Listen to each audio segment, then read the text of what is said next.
According to a news statement issued by the District Attorney's Office in Knox County, Tennessee on February 3rd, a judge sentenced the 90-Day Fiance reality star Jeffrey Paschal to 18 years in jail without the chance of parole.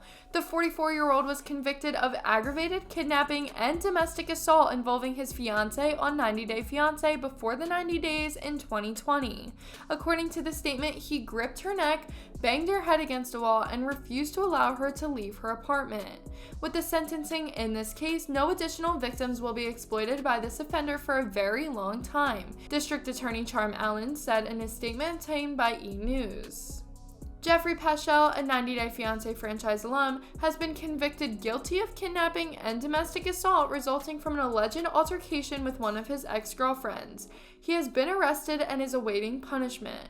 Following a 2-day trial, a Knox County, Tennessee jury returned the verdict on Thursday, October 7th for the 44-year-old reality star who featured on Season 4 of the TLC spinoff Before the 90 Days in 2020 alongside 2 other love interests.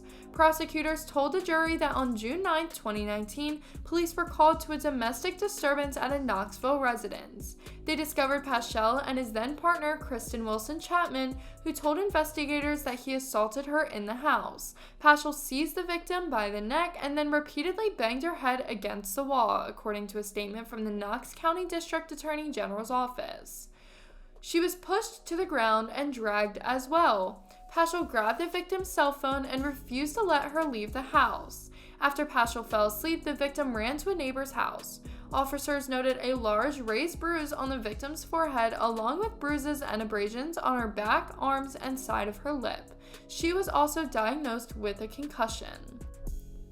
The statement added, at trial, Paschal testified that the victim's bruises were self-inflicted, but the jury discredited his testimony and found him guilty as charged.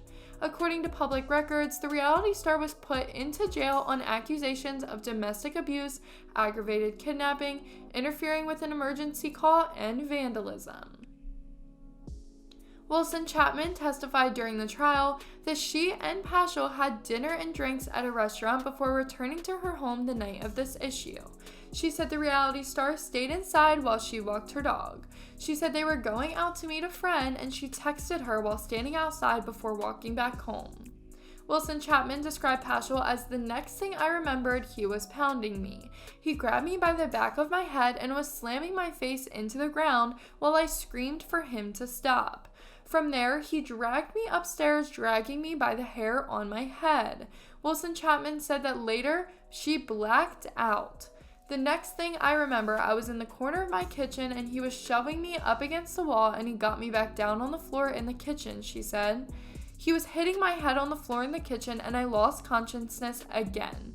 When I regained my consciousness, I was sitting on the couch in the living room and my face was dripping blood down my chin and onto my couch and he was pacing, not saying anything, but just pacing behind the other end of my sectional, which had been overturned. Wilson Chapman said Paschal eventually told her to go to bed and they both went into her bedroom. I did this because I didn't want it to continue, she said. The abuse. Paschal's ex testified that while they were in bed, she pretended to sleep while he went through her phone, then apologized and tried to touch her. She said she jumped and ran straight to the front door to a neighbor's house and asked her to call 911. She said the police arrived and she was treated at the hospital. In his testimony, Paschal said they got in an argument and that she later ran smack into the door while leaving the house, and then returned inside, appearing with blood coming out of her nose. He also testified that later that night, she ran into the wall and bounced around the wall. He said they eventually went to bed together, and Wilson Chapman woke up and exited the house, telling him she was calling the police. I just chalked it up that she was drunk and was going to take a walk to walk it off and come back, Paschal said. And roughly 30 minutes later, the police showed up. Well, it looks like we won't be seeing the star on any 90 Day Fiancé updates coming soon. Well guys, thank you so much for making it to the end of the video. Be sure to smash that like button, subscribe to TV Explosion, and ring the notification bell so that you never miss a video. Thanks for watching!